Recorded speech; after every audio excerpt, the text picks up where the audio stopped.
이번 시간에는 캔버스를 사용하는 방법에 대해서 살펴보도록 하겠습니다. 자, 캔버스는 HTML5 쪽에서 나오게 된 새로 나온 그런 그림 컨트롤하는 그런 도구가 되겠습니다. 자, 기존에 플래시라든지 그런 걸로 이제 사용을 할 수밖에 없었는데 플래시가 이제 더 이상 사용할 수가 없죠. 그러면서 이제 대안으로 나오게 되는 게 캔버스와 SVG가 되겠습니다. 자, SVG 같은 경우에는 기존에도 있던 거예요. 94년도 였나요? 그 90년도 초반에 이미 어도브사에서 표준을 냈었고요. IE에서 플래시처럼 외부 SVG 플레이어를 설치를 했을 때 그때 동작이 됐었습니다. 하지만 이제 이 HTML5 쪽으로 오면서 이제 SVG도 다시 각각으로 막고 있고요. 그리고 이제 새로운 요소로서 캔버스라는 애가 새로 나오게 되었습니다. 자, 캔버스와 SVG의 차이는 포토샵하고 일러스트레이터의 차이라고 생각을 하시면 편합니다. 자, 캔버스 쪽은 비트맵, 우리가 픽셀 단위로 그 각종 그림을 표현을 하게 되고요. 그리고 SVG 같은 경우에는 벡터 단위로 그림을 표현을 하게 된다라고 인지를 하시면 되겠습니다. 그래서 이제 나중에 살펴보게 될 애니메이션 처리 부분도 보면 캔버스 같은 경우에는 각 프레임 단위로 한 프레임을 전부 다 구성을 해서 각 프레임별로 이동을 시키는 형태를 취한다면 그러면은 이제 SVG 같은 경우에는 트위닝 기법을 통해서 애니메이션을 처리를 하게 됩니다. 자, 그럼 이제 캔버스 사용하는 방법에 대해서 살펴보도록 하겠습니다.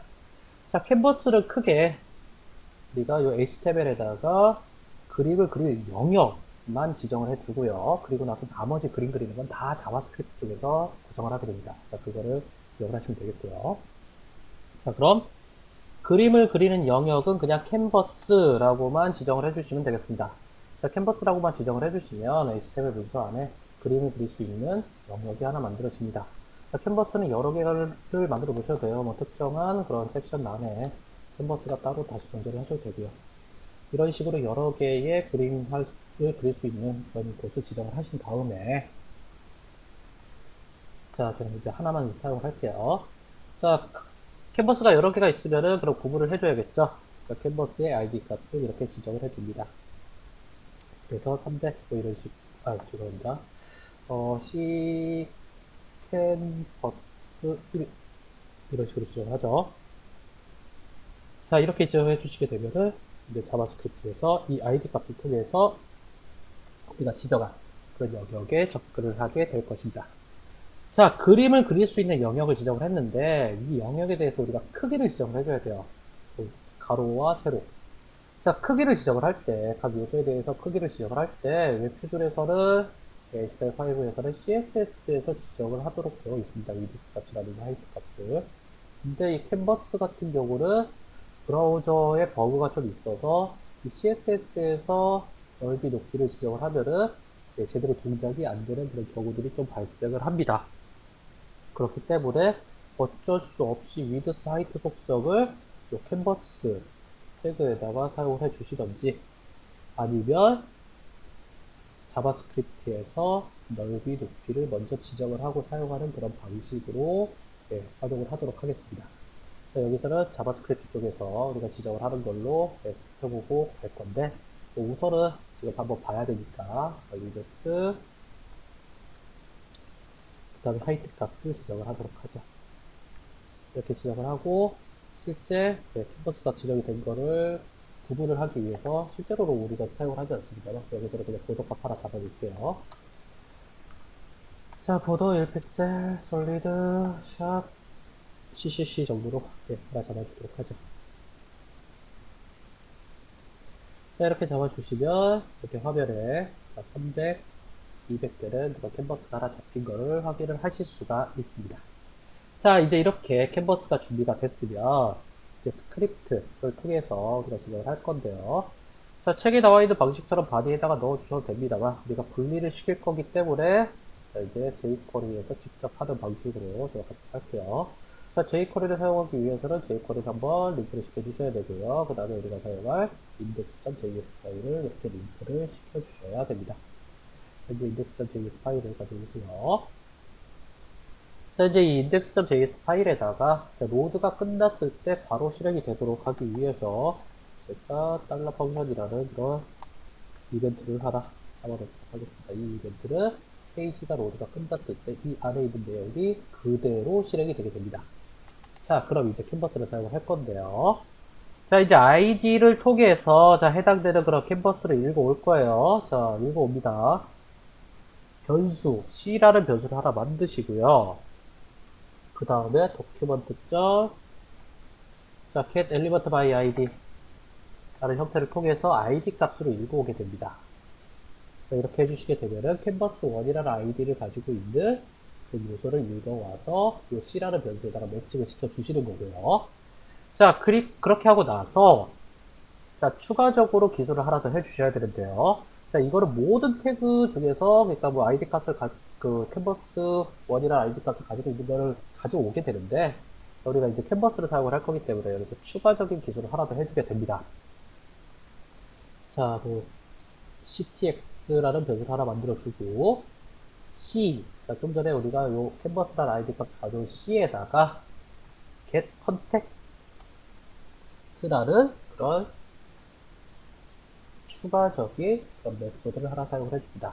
자, 얘를 어떠한 방식으로 읽어올 거냐. 우리가 캔버스를 사용하기 위해서 읽어오는 거예요. 자, 캔버스를 사용하기 위해서 읽어와서 ctx라는 변수에다가 넣을 것입니다. 이때 우리가 2D로 읽어올 거냐, 3D로 읽어올 거냐를 여기다가 지정을 해줍니다. 자, 캔버스는 3D로 동작을 합니다. 캔버스 3D로 동작을 하기 때문에 근데 이제 3D 같은 경우에는 이렇게 살펴봐야 되는 부분들이 많기 때문에 이쪽에서는 살펴보지는 않고요. 자, 보통은 이제 2D 또 이렇게 읽어오라 라고 사용을 해주게 되면 이제부터는 요 ctx라는 변수를 통해서 우리가 이제 캔버스를 컨트롤할 수가 있게 됩니다. 자, 그럼 이제 첫 번째 그냥 사각형 그리는 걸 한번 해볼게요. 자, ctx 점. 자, 이제 모든 거는 다 ctx라는 걸 통해서 접근하게 될 거고 여기다 지정을 해준 거 만약에 ctx1이라고 했으면 ctx1이라고 해주시면 됩니다. 점 필렉트 라고 해주시면은 그럼 최후 사각형을 그리게 되고요. 10, 50, 50.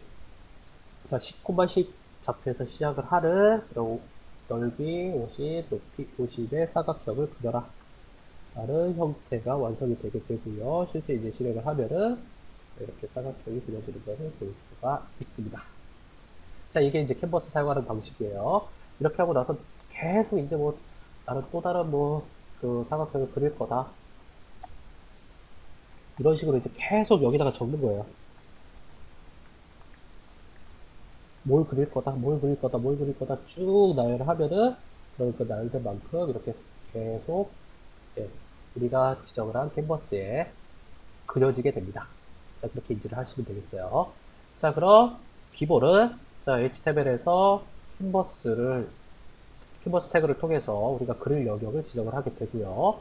그리고 자바스크립트에서 먼저 그 그릴 영역 지정한 거를 읽어오고 그 다음에 그 캔버스로 사용하기 위해서 우리가 그 getContext라는 그런 메소드를 통해서 읽어다가 매칭을 시킵니다. 그 후는 이제 전부 다 ctx1이라는 그런 변수를 통해서 메소드를 조합을 해서 계속 그려주시는 그런 걸로 진행을 하시면 그런 캔버스에 그 후부터 이제 그리게 되는 건 전부 다 그려지게 됩니다.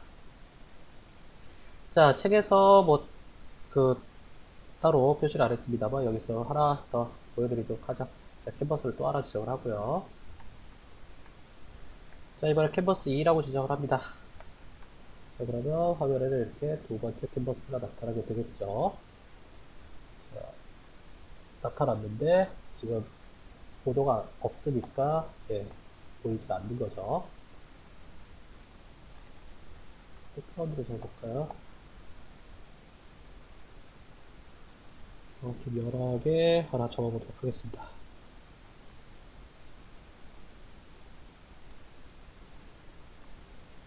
자, 이렇게 잡아주면은 두 번째 캔버스가 이렇게 잡힌 거를 확인을 하실 수가 있고요.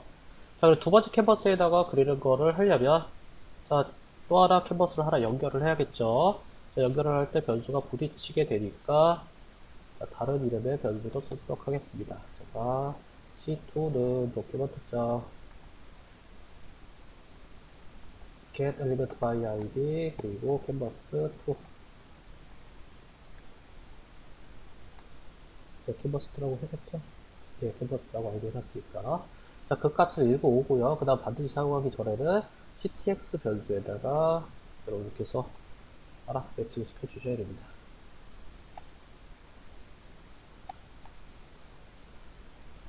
자, 이렇게 매칭을 시켜놓고 나서는 그 뒤에는 이제 CTX2에다가 이렇게 메소드를 통해서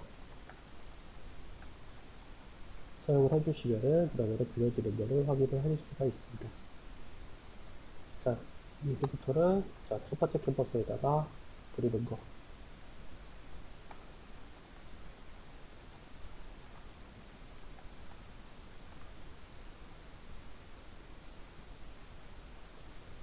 자, 200, 200으로 하면은 범위가 벗어났죠.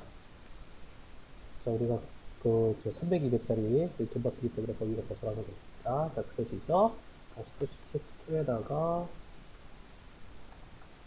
이런 식으로 계속 이제 이 CTX 변수를 통해서 그러니까 컨텍스트 변수를 통해서 원하는 캔버스에다가 접근을 해서 그림을 그려주시면 그러면은 계속 그림이 그려지는 것을 확인을 하실 수가 있습니다.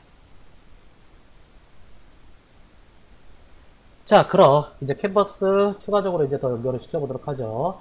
자, 다시 캔버스 1으로 이제 돌아와서 자, 이렇게 넓이 높이를 잡아줬는데 이 넓이 높이를 지금 여기서 잡아주면은 그러면은 뭐 그 웹 표준에서 이제 약간의 그 경고 메시지가 뜰 거예요. 여기 미러 속성으로 넓이 높이를 잡지 말아라. 이렇게 뜨게 될 거고요. 그래서 여기서 캔버스 하나만 남기고요. 자, 자바스크립트에서 사용하기 전에 잡는 걸로 가도록 하겠습니다. 자, 이렇게 해놓고 나서 시점 우리가 위드스라고 해주셔서 네, 추가적으로 사용할 넓이라든지 높이를 잡아주시고 그리고 사용하시면 그러면은 동일한 결과가 나타나는 걸 볼 수가 있습니다. 사용이 되죠. 자, 이렇게 사용을 해주시면은 이러한 부분들이 이제 동작을 하는 그런 거를 확인을 하실 수가 있습니다. 자, 그럼 여기까지 이제 쭉 캔버스 사용하는 방법에 대해서 쭉 살펴봤고요. 이제 사각형 그리는 방법들, 그 다음에 뭐 다양한 그런 그림 그리는 방법들에 대해서 쭉 살펴보도록 하겠습니다.